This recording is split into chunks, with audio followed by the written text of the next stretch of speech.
All right. So thank you everybody for joining us. I'm Lauren Cohen, and this is my friend Amanda Williams. Amanda and I met about a year and a bit ago.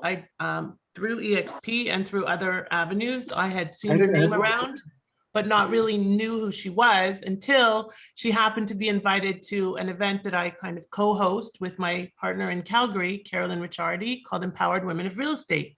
And Amanda was speaking about Airbnb and how to make the most of Airbnb. And I was like, oh, wow, that's cool. And then I kind of connected some dots and realized that she was one of my EXP partners. So we started chatting, and literally all of our worlds collide almost daily. It's kind of ironic how much interaction there is between us. And she's just an amazing wealth of information and a very much a go-giver. So we decided to run this webinar to help show my tribe mainly how to invest in Airbnb and how to arbitrage, which is amazing because it's basically using other people's Airbnb. You guys are going to love it.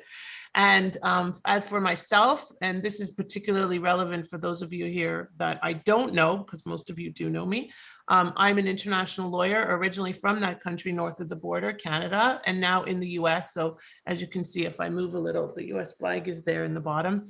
And that's because I have a podcast called Investing Across Borders, where I teach people how to invest, live, work, and play across borders. And as I'm speaking, I'm thinking to myself, Amanda has not been a guest on my podcast, so that's going to be our next step for sure.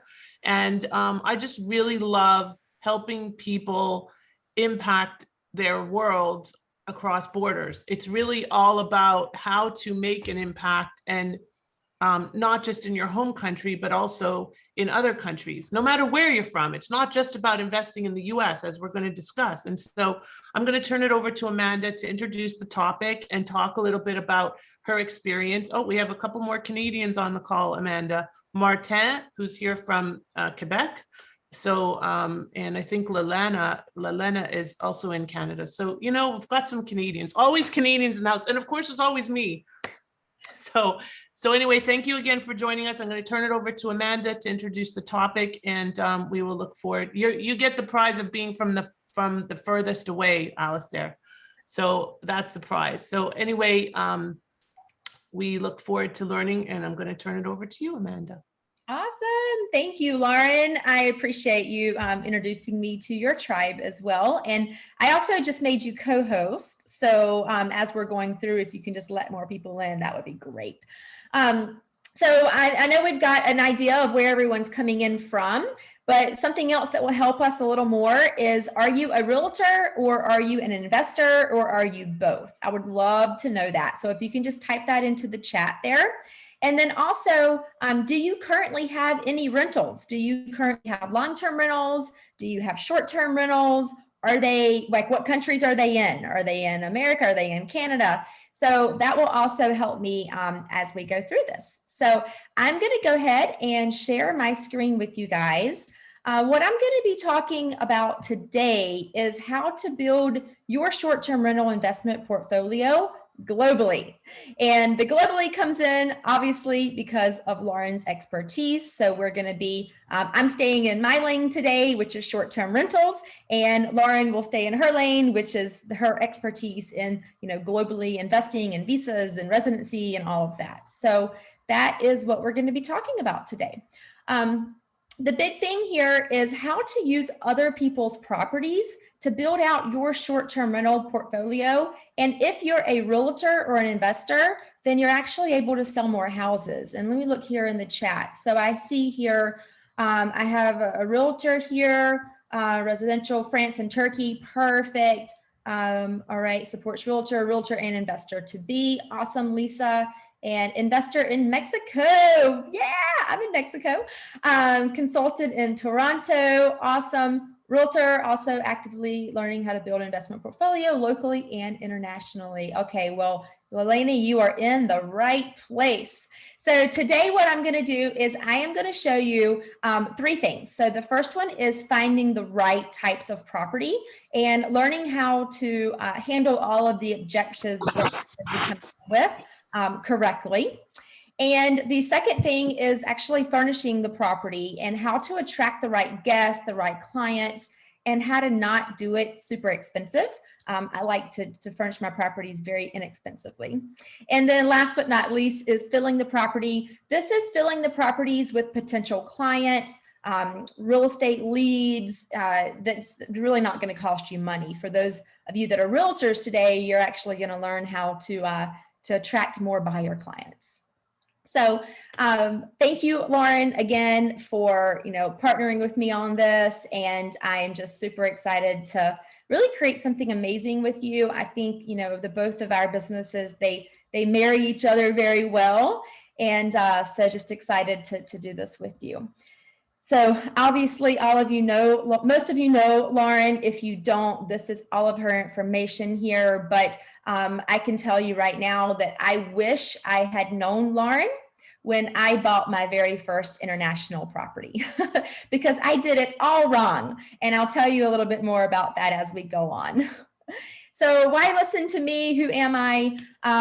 I've definitely done my fair share of investing. I've been investing for about 13 years now. And I was flipping houses. I had long-term rental properties, like all of the above. And then we ended up getting into Airbnb first, short-term rentals. We built our business to, hundreds of thousands of dollars every year. And we built that in a 12-month time frame. So I'm going to share a lot about what that looked like as well. And then I really turned my passion into a dream job, and am able to just travel the world and have a six-figure income from that. And some people ask me, well, how did you end up doing this? Well, we ended up, sorry, I'm just trying to mute whoever is not on mute.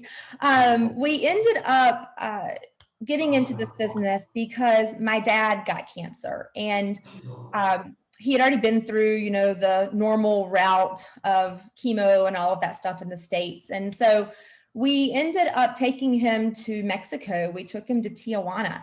And we didn't really know how long we were going to be there. And so we put our house on Airbnb. And this is actually called house hacking, when you use your personal property, because you're able to hack your house and create, make it an asset and not a liability. And so when we were in Mexico, we rented our property out for $150 per night. And the first 14 nights paid us over $2,200, which paid for our mortgage, which paid for our apartment in Tijuana. And last year, we actually lived in this house. We were in the US for about 3 months last year, and we stayed there. And plus, this house paid us over $3,000 in rental income during COVID. So I'm going to share with you how all that happened as well. So 27 properties later, we've obviously learned a lot. What I'm going to be talking a lot about today is what we call rental arbitrage. And what that is learning how to control the property for less risk. You're actually able, if you go to the landlord and you rent the property directly from them, you're not purchasing the property, then you have a lot less risk, because it's not on you if the HVAC goes out, or if it needs a new roof, or if your plumbing explodes and it's off the market for 2 months, which happened to us. It's not on your back, it's on the landlord's back. And so that's one of the reasons why we pivoted and we started doing rental arbitrage instead of actually purchasing all of our properties. And so I'm going to talk a lot about that today. Obviously, there's pros and cons to both buying and renting. And so we'll get into a little bit about that. And learning how to secure the properties 80% of the time by using the right scripts, the right approach. And I'm talking about when you're talking to the landlord, because a lot of people are like, well, why would they rent to me? Like, why would they sublease, like master lease to me so I can go sublease this property for short-term rentals? I'll get into that. And then knowing how to identify the right house, stay out of the bad neighborhoods, all that good stuff. And if you're an agent, again, knowing how to find the existing business or the hidden business within your existing business. So obviously done a lot wrong, done a lot right. But I'm going to try to help you avoid all the stuff that we did wrong. And a couple of things, this is definitely not all of them, but a few things that we did wrong was we actually purchased a lot of our homes in the very beginning. And we went through a lot of problems. We went through one of the houses, the well went out, and I was having to like work with the city and the county and like trying to do all this stuff with the well. Finally, I just had to hook up to city water. It was a crazy thing. We had to go through the town hall. This property was off the market for 3 months. And it brought us zero income while it was off the market. Plus, we had to pay $10,000 to get this well problem fixed. So that was number one. Obviously, we've lost money in different issues as well by owning the properties. And that's really, like I said, the reason why we went over to the arbitrage method, because if we were renting those properties, then the well wouldn't be our problem. It would be the landlord's problem.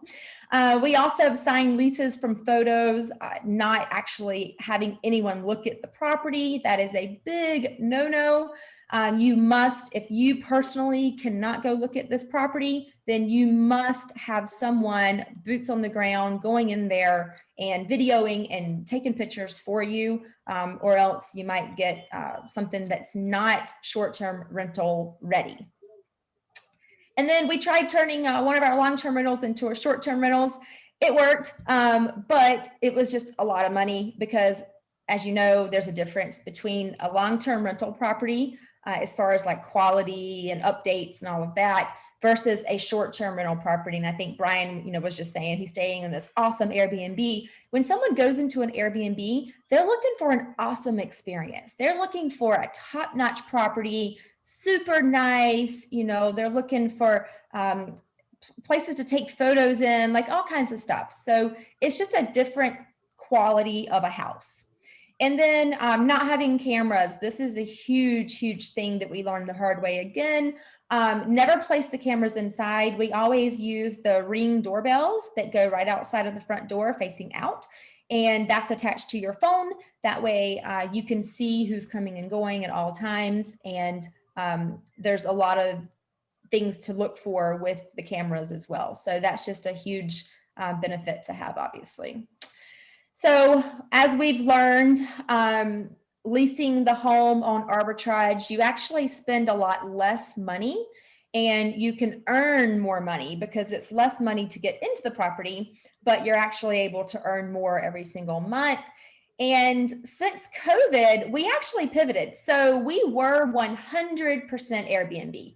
I mean, I wasn't even on VRBO. Like I was just like, Airbnb is my jam. Like, this is awesome. I'm booked. I was at 80% occupancy on Airbnb, and that was great.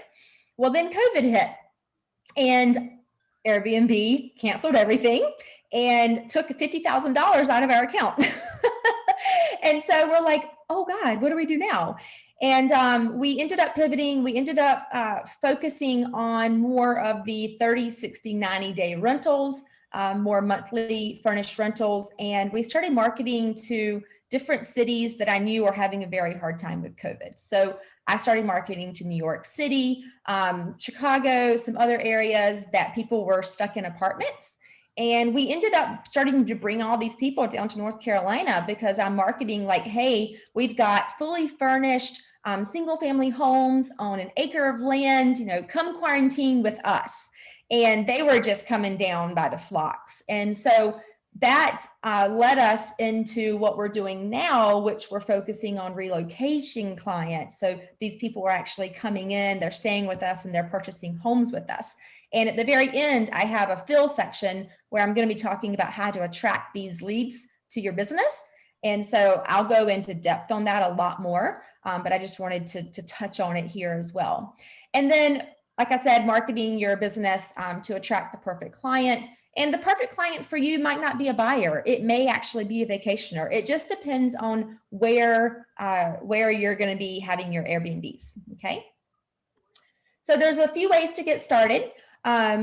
Like we did, right? We started with our own home. And so you could rent out your home, you could house hack if you're going to be traveling for 3 months or whatever it is. You could actually create a space in your house. I know now it's a little weird with COVID, but if you have like a mother-in-law suite or a space above the garage or something like that, or a basement, then you can turn that into an Airbnb and you can do room rentals on that. You can partner with landlords. You do need some money to get into this business, even if you're doing arbitrage. And so you're going to need the money for the for the security deposit, for the rent payment, and then of course to furnish the properties. And so there's multiple ways to get money. And then if you already have long-term rentals, which I didn't see anyone saying they have long-term rentals.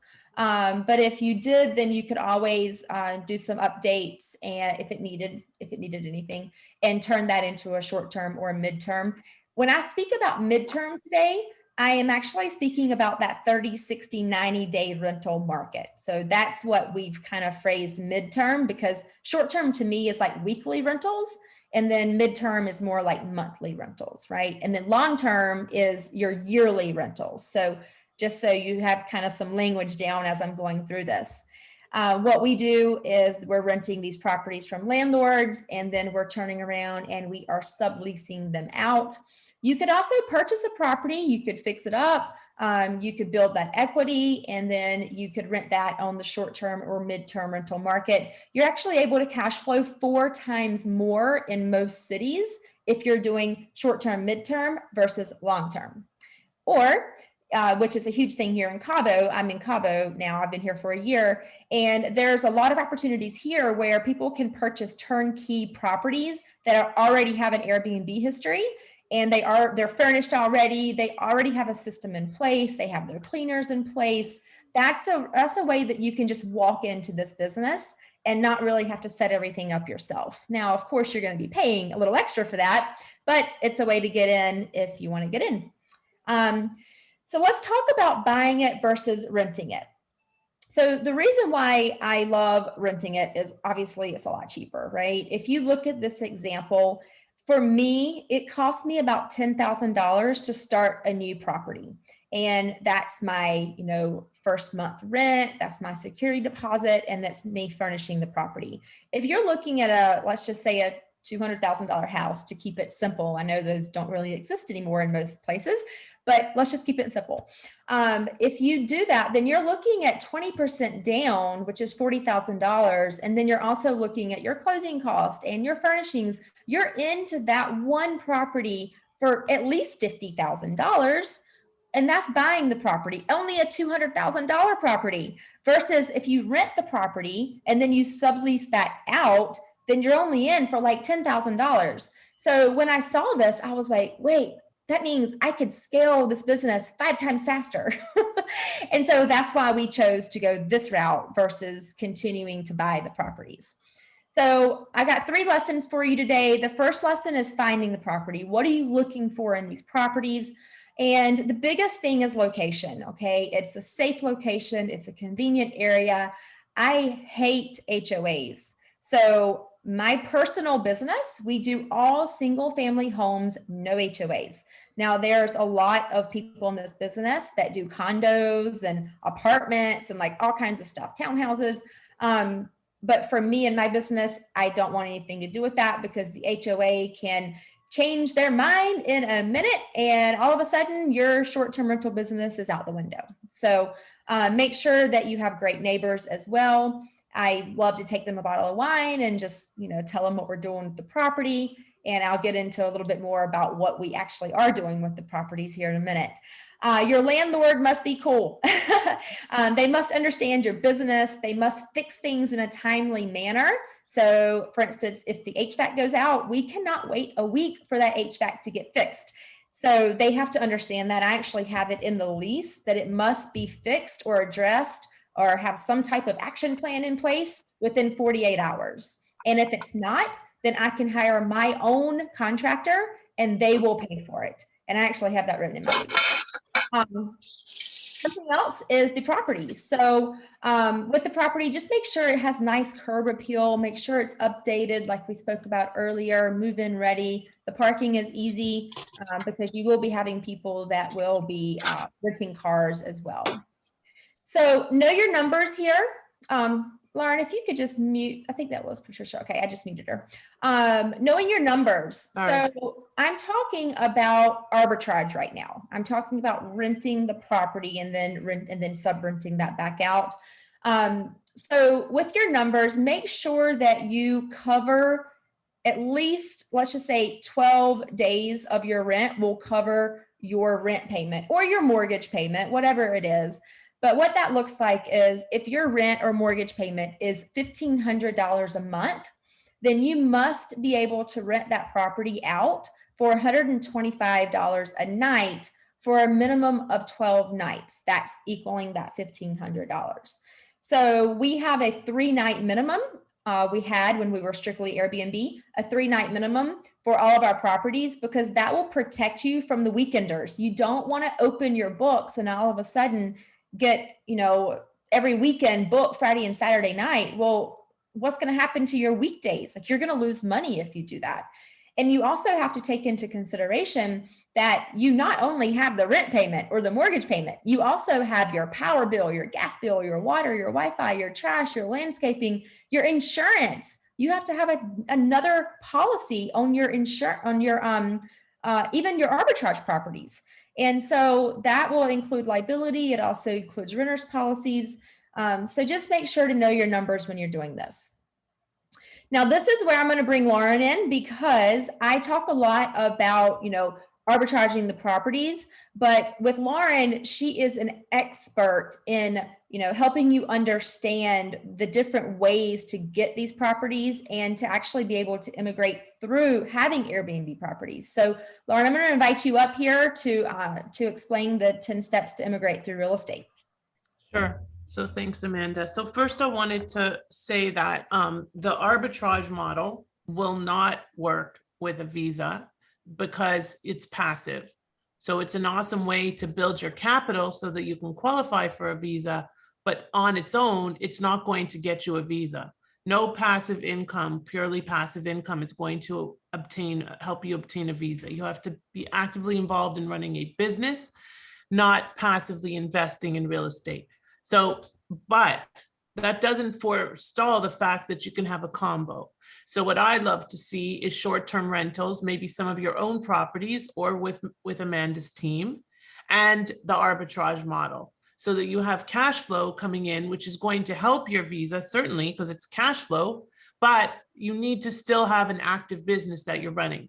So a lot of my clients that are looking at real estate investing look at property management companies or other alternative types of companies like franchises, which I happen to like, as kind of their way to get the visa. And then they add the real estate investing component as another component of the business. So it can help you earn income and increase or increase the chance that you're a marginal business.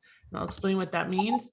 But it's really important to understand that through purely passive income, you're never going to qualify for a visa independently, okay? And I see that Emily asked a question, can you have a property without HOA? Yes, so in the US, especially in states like Florida or, where there's a lot of communities, like gated communities and so on, there's HOAs attached to all of those gated communities.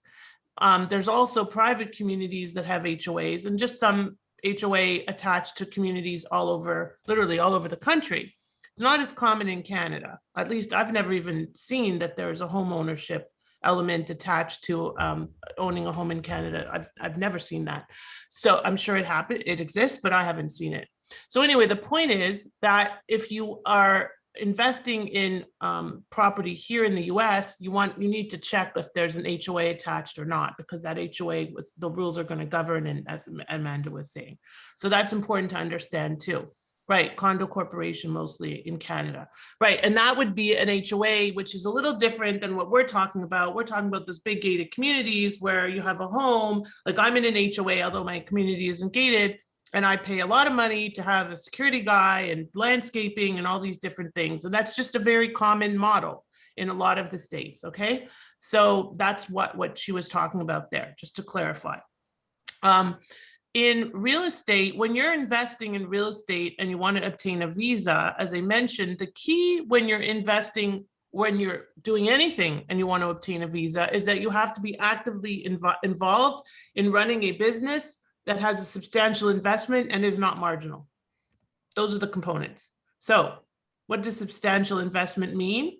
Well, generally, and this is where the lawyer comes in, generally substantial is 100,000. However, if you're investing in real estate, 100,000 is not enough, because 100,000 is marginal in a real estate investment portfolio. So a lot of immigration lawyers and other lawyers and business consultants think that you cannot obtain a visa through real estate. Right, that's true. If you're going to invest in single family homes or invest in a few long-term investment properties, that's probably not going to fly. But if you're doing Airbnb, especially actively, you're involved in running a business, there's logistics, as long as you're investing more like 150 to 250 out of pocket in properties that are probably over $1 million in value, then it will qualify. And by the way, I have access to some amazing, really amazing mortgage options for Canadians and other foreign investors investing in US properties, both for up to 4 units, which is which is residential, and then 5 or more units, which is commercial. And so that can also help you if you're investing in some of Amanda's models, okay? So I like the franchise model. If you want to invest with Amanda and all the arbitrage that you want and make a lot of money and do amazing stuff, great. Let's get you a visa through a franchise. The franchise can be a real estate franchise. I have a gutter franchise that's really kind of cool and not very active. It doesn't require huge involvement. There's franchises that are like property management. There's franchises that which would obviously match well with what you were doing. We're talking about here. So the key is that you have to go through all of these 10 steps. And the step that most people tend to forget, and Elliot will confirm this, is the third step, cross-border tax guidance.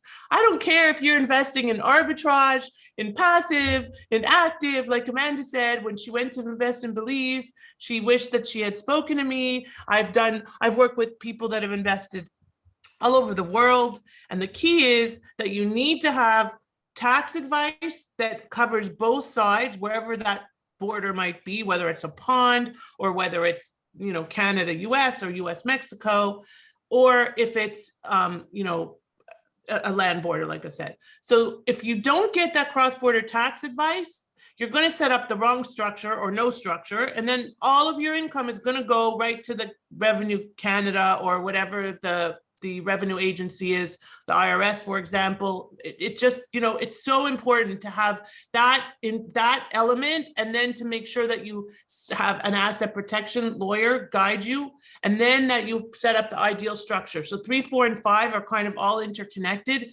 and none of them should be mutually exclusive of the other. So the key with working with my team is that it's holistic. So I created this 10 steps to immigrate through real estate. It's my signature program. And the reason is because so many people, like I said, thought, including lawyers, you can't invest in real estate and get a visa. Right. If you are doing it passively, or if you have, a lot of people say, well, I have a $2 million home in Boca. Okay, that's great. Not going to help you, So, and also remember, attached to this is job creation. So you have to, that's where the marginality comes in. You're not creating a business that's just going to support yourself and your family, but you're also going to have an economic impact and create jobs. So all of these elements kind of play in with each other and work together to help you get the visa. Additionally, even if you're not looking for a visa, the structure, all of these elements up to 1 through 8 are still relevant. The structure is super important. The tax advice is super important. Even if you don't think that you want a visa, but maybe in the future you might, or even if you never want a visa because you want to stay wherever you are, great. But you have to protect yourself and your assets and your family.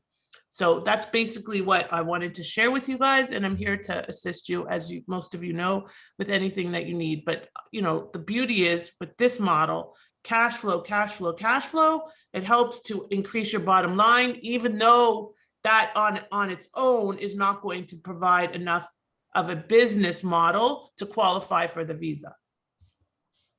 Thank you. Awesome. I love that. So some people are looking to actually invest in the US from outside of the US. So did you want to talk a little bit about this as well, Lauren, Sure. before we get into 2 and 3 of the furnishing and filling?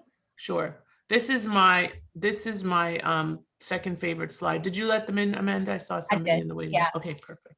This is my second favorite slide. It's kind of fun. And yes, I do have it available. It's a download. So if you want it, you can just send me a message and I'll be sure to get you access to that download. It is on my real estate across, I'm sorry, my eCouncil global site. So basically, these are the main business visas that are available across the board. Now, not everybody can have access to all of these visas. Like I was saying before at the beginning, there is the E2 visa. So we're going to focus on the E2, which is mainly the visa people obtain through real estate investing. And I call it in my book, the coveted visa. My book is called Finding Your Silver Lining in the Business Immigration Process. It's really important to understand that it's coveted because everybody wants it. It's the best visa. It's a 5-year renewable visa. You don't become a resident. It is not a path to a green card, but not everybody wants a green card because you are a US taxpayer when you get a green card. The E2 gives you freedom and flexibility to be wherever you want in the world, literally running your business. As long as you're running your business in the US, it gives you access to a social security number, US credit, bank account, all of these things. But it's not available to everybody. So if you're from those countries I mentioned at the beginning, like the BRICS countries, Brazil, Russia, India, China, South Africa, Venezuela, Peru, many other countries that don't have access to the E2 visa. India is a very big one for me. I have a lot of clients coming in from India and they don't have access. What do? You actually can do citizenship by investment, like my colleague Brian is doing right now in Panama, and invest 300,000 into property. I think it's 300,000. And I will actually have a program available. I'm talking today with my colleague, my 2 colleagues in Panama, because we are creating a specific program focused on Panama as the springboard to the US. Because if you access Panamanian, it's like if I did that 10 times fast, I'd definitely lose my tongue. But if you access Panamanian citizenship, you can qualify for an E2, even if you're from one of these countries. So it used to be that EB5, which is the green card through investment, the last item on this on the sheet, was the best path into the US, especially for people from China. Mainland China was huge, big 85% investors. EB5, you would invest originally $500,000 or $1 million, create 10 jobs, get a visa, get a green card. That changed to 901.8 million. And right now, this industry, this EB5 industry, which was my mainstay for about 6 or 8 years, is in a state of huge flux. Like, I mean, it's insane. Like 2 weeks ago, a week ago, one of the programs ended. And now there's changes in the amounts and nobody knows what the heck is going on. So the key is that you want to either way, you want to protect yourself. And that's why the E2 is such a great visa. E1 is based on trade. E2 is based on investment. And L1 is if you have a foreign company and you set up a subsidiary or affiliate company in the US. Now, the L1 and the EB5 are paths to green cards. The E2 and the E1 are not direct paths. However, working with my team, we're going to find you a creative way to access a green card if that's ultimately what you want. So that's my fun coming to America slide, and I will turn it back to Amanda. So much knowledge, guys. Oh my gosh. Like I could just listen to you all day, Lauren. So perfect. So we've covered the finding the properties, whether it's arbitrage or whether it's actually purchasing the property and getting these visas. So let's get into to furnishing these properties. So that is our second lesson today. When you're thinking about furnishing, remember this is not your house. If your style is antique, throw that out the window because that's not what you're going to want to furnish these properties with. Most of these homes are going to need to be something, or all of these homes are going to need to be something that is appealing to the normal audience, the mass majority, which is like a contemporary vibe. Depending on what you have, maybe even like a rustic, like new rustic vibe. So just keep that in mind.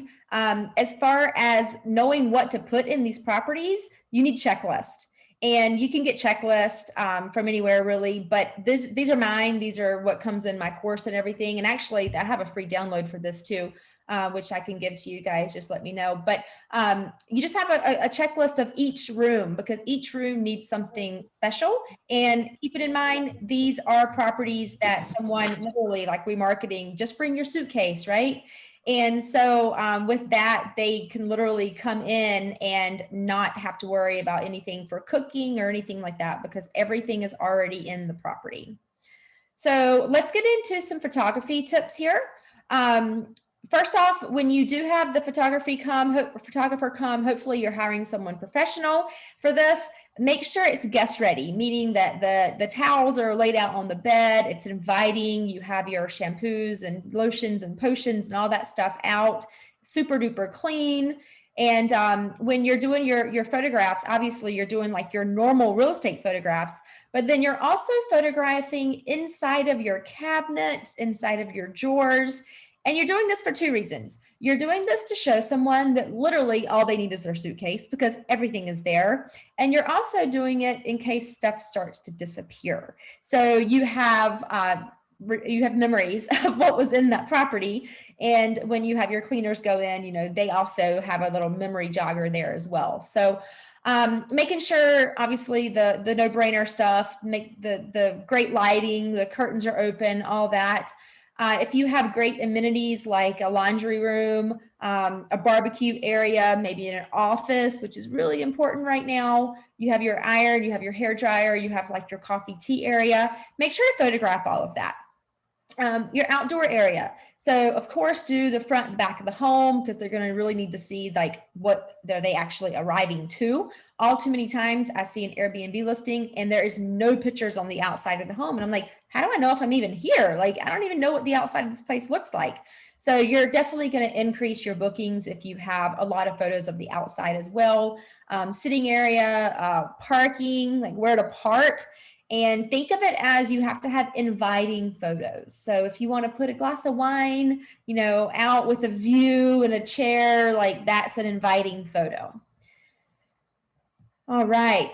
These are a few websites. Most of these you've heard of, but I will tell you the one that I live by is the third one here. It's the Mayfair Hotel Supply.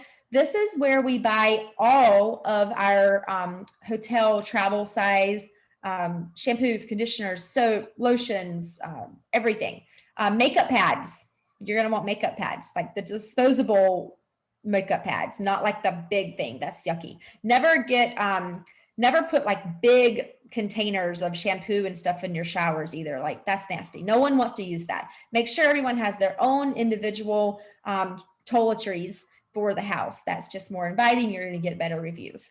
You can take a photo of this for all of these links here. If you need to set up your Airbnb host account, then I do have a link down here at the bottom for you. It'll give you $40 off and it'll also give me a little credit. So I would appreciate that. So you can take a photo of that or let me know, I can send it to you. And then let's get into filling the property. This is probably my favorite because this is where we really got to like build our business all over again during COVID. So when you list a property on Airbnb, when you go to your listing here, you're going to see up in the top right-hand corner. Can you guys see my arrow right now? Can you guys see me doing that? Hopefully. So if you see the X, so you see my photo, right? It says create new listing. Okay, perfect. So then this little like eyeball looking thing, if you click on that, then that's going to pop up your preview. So this is called a preview on Airbnb. And when this pops up, this will be your property listing that you can now share with people. So you'll go right over here and you will see share this place with friends and family, whatever. I love this feature. And you can, post it directly to Facebook. You can copy the link. Most of the time I copy the link because I like to do my own little ad for it.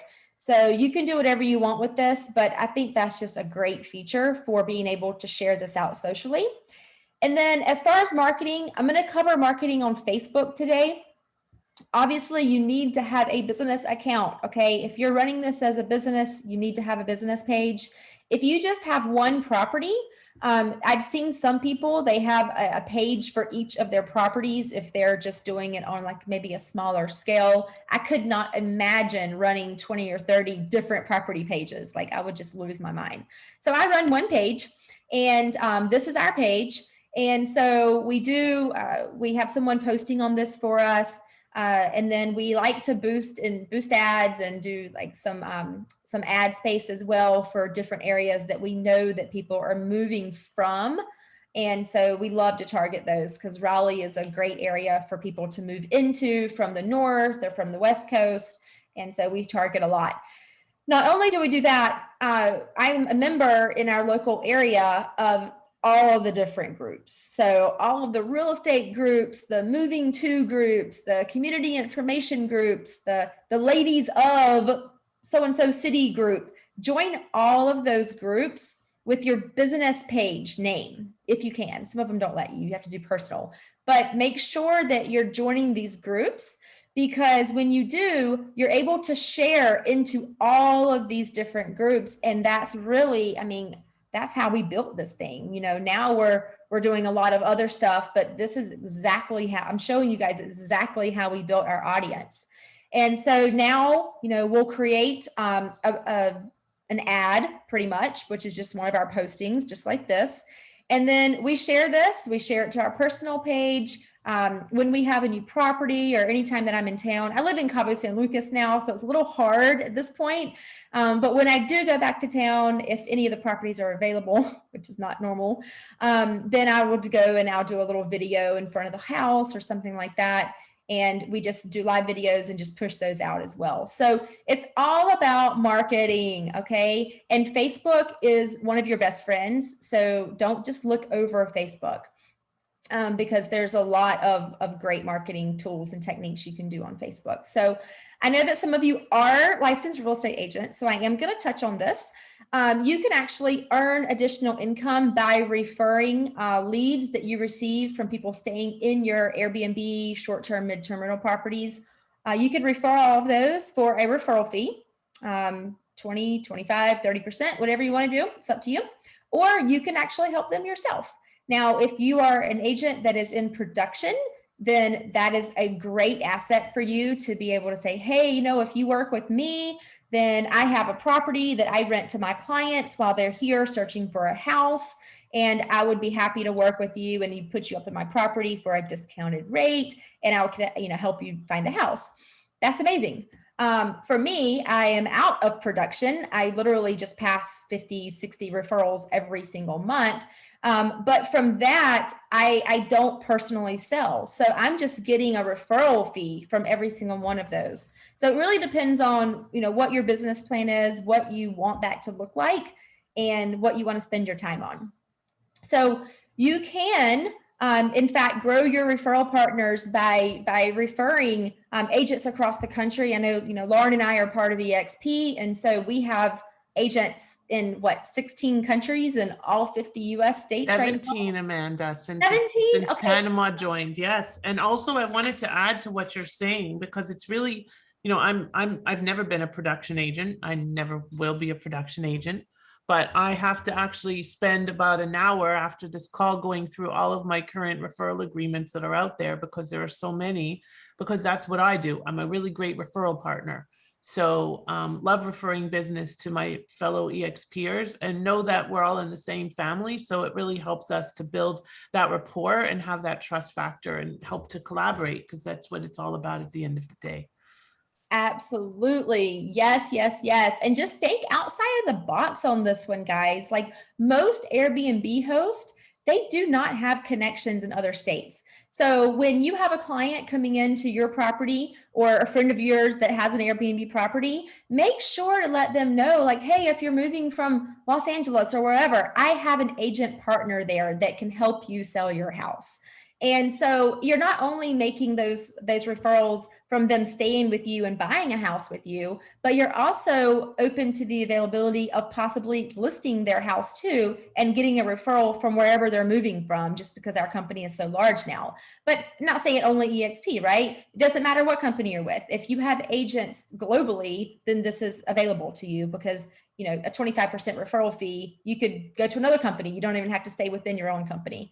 And so that's amazing. I want to show you a little bit more about this, about working smarter, not harder in this, kind of like what Lauren and I are doing with just focusing on the referrals at this point. So you can obviously pass all of these leads over. What I personally have experienced is 50% of the leads that I pass to my agents from people staying with us or interested in staying with us, because A lot of these people, I'm full. I'm 100% occupied. I don't even open a property until 2 weeks before my person's moving out. So if someone books a 2-month stay with me, then I actually block that for the remaining of the year. And then if they want to extend, then I give them the option to extend on a monthly basis with us. But I literally, like, I have a waiting list. And at this point, I've taught so many other agents in our area how to do this. We all just kind of pass people between each other, but we're all full. There's nowhere to put anyone else. So that's a good problem to have, I guess. You can also earn an additional 3.5–4% on all of these that you're passing as well if you're staying within your tribe. That's for if you are with EXP, and I'm putting that out there because there are many of you on this call that are with EXP. So think about that too when you're referring these leads out. If this is someone in your organization within the company, then there's a bonus to that. And creating multiple streams of income, of course. So I just want you to put in the comments here, if you referred 10 extra deals this year to another agent, how much would that be for you? Because all of you are in a different market with different price ranges. Now, imagine if you just got 3 more houses to close, right? 3 more clients. How much would that be for you? And I know some of you, it can be, tens of thousands of dollars extra. And so what we've covered today is we've really sunk into finding the property, furnishing the property, and filling the properties in order to attract the right kind of guest, and also how to use other people's properties to build out your short-term rental portfolio. And I saw in the questions, can you do this in other countries besides the US? Absolutely, yes. All you're doing is you're going to the landlord and you're giving them the pitch, which I share with, hey, I own a real estate company or whatever it is that you do, and you're using these properties for your marketing. And so you're signing a year lease with them or 2-year or 5-year lease with them under your company's name. And then you're actually able to sublease that out because the lease says you can. Be sure to make sure you have a great lease, which I have. But if you're in another country, or another state, you really have to go and get an attorney to look at this. And Lauren might be a great person to look at this as well. And so you're able to do that and then earn additional income by referring all of the leads that you're receiving from your properties. And so I do have a course. If any of you are interested, I am going to share with you what's in that course. So the entire course is 8 hours long. I know we've only done like an hour today, and you probably feel like we just completely fire hosed you. But there's a lot of information that goes into this. And so, I learned a lot of this the hard way. I've recently masterminded and became friends with other people who are doing this too. And so I've learned a ton. They've taught me a ton. And it's really important to have someone to mentor you through this so you don't make the same mistakes that we did.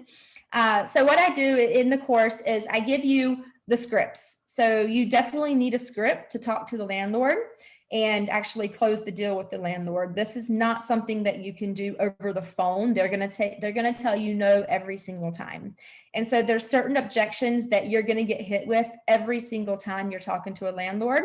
So I have an entire guidebook for that as well. Checklist, of course, very, very important to be able to know what's in every single room that you have and make sure you're not missing anything. And then I had my attorney write up the master lease, allowing the short-term rentals. And I also had the attorney write up my personal lease that I use for all of my 30, 60, 90-day guests. Now, you don't need this lease for your 30, 60, 90-day rentals if you are 100% on Airbnb or VRBO or anything like that. This is only if you're going to be booking off of that platform, which at this point in our business, we are 95% direct bookings just with us. So we've revamped our website. People are actually going directly to the website. They're calling us and then they're booking with us directly. So this lease is awesome for that. It really just has all of the protections in that you need. And then we also have a private Facebook group for all of the students, past and present. And so there's tons of questions in there. We always tell you, if you're one of our students, please, please, please post the question in the Facebook group myself or my partner, Alex, will get back to you very quick. Like we have all of our notifications on, we will answer that, but it just helps everyone because your question could be the exact same question someone else has. And so we love to help each other that way. And then VIP access to filming of any of my future courses for free. The way that I film all of my courses is I do like a 2 to 3 day challenge, and I just fire hose everyone, all of my VIP students. And then you guys actually kind of help me build the course because you tell me what's maybe not clear or what's what I could go into a little bit more in depth on. So you would get access to all of that. And the courses that are coming is an owner financing course. There's a lease option course, and then there's a house hacking course. So that's all in the future. So I just want to ask you about money, right? Wasting money, eating out, coffee, buying stuff that we don't need. I know that we all do it. I'm guilty as well. Like latte factor all the way, right? But what we're asking you today is really to make an investment in yourself. All right. You can learn this business. You can start creating multiple streams of income today, but you have to have the right guidance with this. And so we're giving away a few bonuses. A lot of you are thinking, okay, well, I don't have the money. Like I don't have $10,000 to start this business right now. So I have an entire video explaining different ways to get $10,000 to be able to start this business. Now that is with the arbitrage method. And then also you would get a one-on-one phone call with me to help you with that as well. And so today, if all I did was I finally started you on the right path to creating passive income, would this hour be worth it? All right. Did I give you a little kick in the butt to finally get you moving? Did Lauren expand your thoughts on, oh my gosh, I could do this internationally? What if this gave you 4 to 6 more deals a year? Would that be worth it?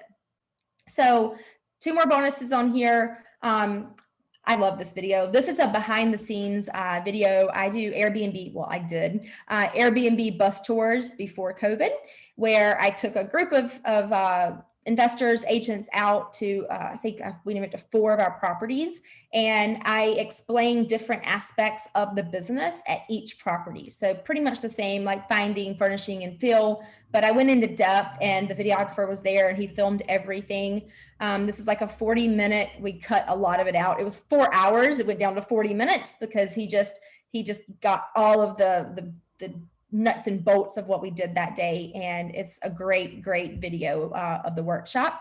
And then the third thing is something that's very important. And this is a step-by-step video on exactly how to list your very first property on Airbnb. It can be a little confusing because there's certain mistakes that you could very easily make. Like for instance, it gives you the option to give your first 3 clients or your first 3 guests a 20% discount to get your listing up on the list. But if you do that and you also have a 20% weekly discount in place, then if that person books, the very first person that books your property, if they book it for a week, they're getting 40% off. And that 40% off is a lot of money. You're going to lose money. Okay. Something else that people don't realize is they check the box saying, yeah, I want smart pricing. No, smart pricing only helps Airbnb. It does not help you. So there is a lot of information in here that I go through and I'm like, don't do this. But if you're doing this by yourself, you probably would think, oh, that's a great idea. I'll do that. So just be careful with that. So you can do this yourself 100%. All right. I am nothing special. You can definitely do this. But I did spend years trying to figure this out. I made a ton of mistakes. I spent a boatload of money, and just having the information, it honestly, it won't save you. It won't get you to where you need to be. You need the scripts, you need the documents, you need the templates, you need the support and the mentor and someone who's done it before you. So the reality is, you can learn the hard way, kind of like what I did, or you can learn the easy way. So again, that's what's in the course. Total value, if you added all that up, it's over $6,000. I'm guaranteeing you that if you spend 4 weeks diving into this and you feel like it's not worth your money, I will 100% give you your money back if you complete the course. And I can see who completes the course, by the way. So again, that's what you're going to get there. And right today, we're actually doing a discount, normally $9.97, and we're doing a discount of $7.97. And that's because I know you guys, most of you are part of Lauren's group, Lauren's tribe. And so you guys, a lot of you have invested with Lauren. And so I'm just looking to, help Lauren out as well with this and help all of you that are also with her. So I just want to say thank you so much for giving me the time today. And even if you decided like, I don't want to do this, I'm not interested in Airbnb, I want you to think about, what if you couldn't work for 6 months? Like, do you have enough passive income coming in that you can actually like take a real vacation? Or if you got sick, would you lose everything, right? So I know a lot of us, if you're a real estate agent, you're stuck on one stream of income. You're stuck on that one, sell a house, make money, sell a house, make money, flip a house, make money. But I really want this to change your mindset and get you thinking about the multiple streams of income, the passive income. Once you set this business up, it does become passive. Now, in the beginning, setting this up, it's some work, okay? I'm not going to tell you it's not work, but that's what we're here to help you do. And so really, it's all about selling more homes yourself if you're an agent, earning that larger commission, referring leads out, earning additional money with your team, and getting your revenue share from it if you're with EXP. So I just want to say thank you again. I put the link here in the chat section for you guys, and I'm going to stop my share so that I can help and answer some questions here, because I saw a lot coming in. Are there any questions anyone wishes to open their mic and ask me?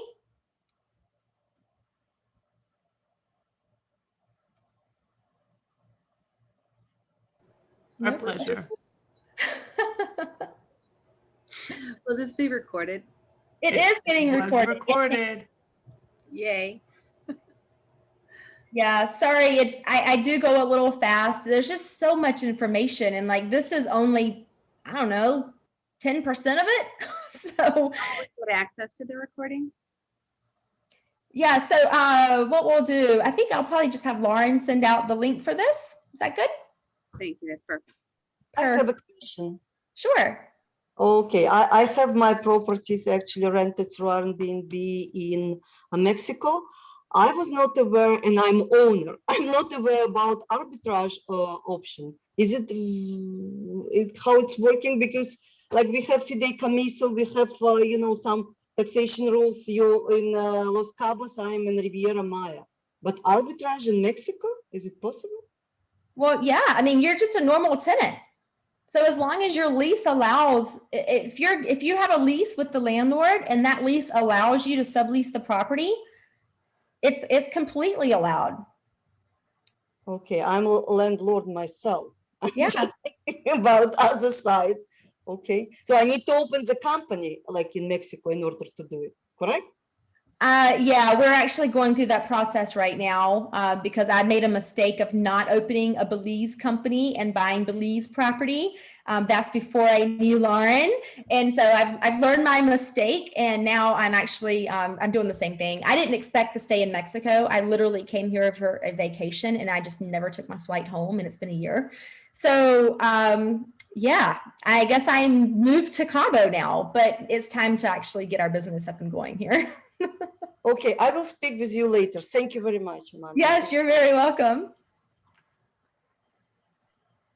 All right. Any other questions? So I see a question. How can you fully protect your business under an LLC? So not necessarily under an LLC. Everybody has different requirements. And one thing to really be aware of, especially if you're from Canada, is that setting up an LLC and investing in properties and staying in Canada is not a good plan. Because if you do that, you're going to end up paying double tax and being challenged and having problems, and you need to speak with us and figure out the best structure for you. So don't think that it's one size fits all, because it's not. Don, you have a question? Yeah, I I'm still lost with all the ones that put myself on the video. But, no one needs to see my hospital room. I'm curious about getting, dual citizenship in someplace like Panama or, I mean, do you know anything about that? Is that possible through this process? So you can do, yes, in Panama or many other countries, like ask Brian, he's doing it right now, citizenship by investment. And that's actually what he is joining a call for me to discuss today, because there are a few countries that have citizenship purely by investment, passive investment in real estate, and you can obtain citizenship. And Brian can tell you a little bit more because he's in the process of it right now.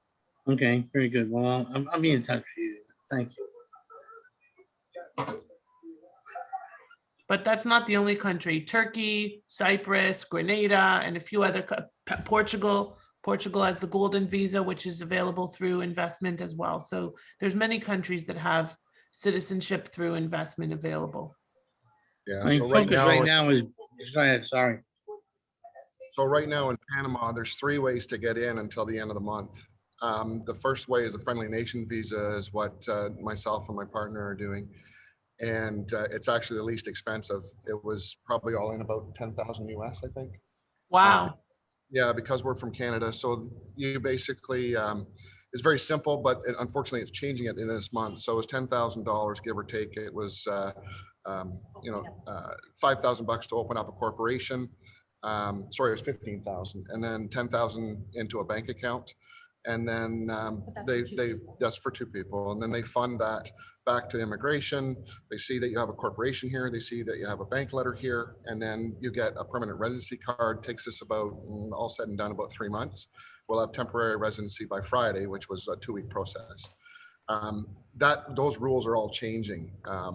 They are changing them to, I believe it's going to be 300,000 by the end of the month. 250 American. 50, yeah. So the second way is to invest in the property, but that's going to be that 250, 300,000. And then the third way is pensionado. We've met a lot of folks down here coming from the US. Probably 80% of the immigration right now, they're expecting 30,000 people to come into Panama this year. And of which about 80% of them are coming from the US, and 80% of the Americans are actually from Texas, funny enough. And if you can prove to them, is it $700 a month? If you can prove to them that you have 100 American. you can get into the pensionado residency. So that one I don't think is changing, but we're too young to have our pensionado yet. So No. For pensionado, you can be starting from 18 years old. By the way, it's not by age. Yes, even younger can get it, but you cannot work in this case. yeah. And so we do want to work here doing something, whether or not it be Airbnb or short-term, long-term rentals, that part, or maybe I'll just dig holes and fill them back in again. We'll be doing something here. So. I think you're going to like the introduction you're getting later as a bonus. So you're going to like him. He's amazing. I think he's actually joining EXP, one of my colleagues out there in Panama. Not through me, unfortunately, but anyway. I'm going to thank everybody for joining us. And if you have questions, we're here to serve you. I think Amanda shared some downloads. She'll give me the recording. I'll share it with everybody that registered, and then we'll go from there. Thank you. Thank you, everybody. Ciao for now. Thank Bye. you. Nice to meet you guys. Thank you all. Bye-bye. Thanks. Thank you so much.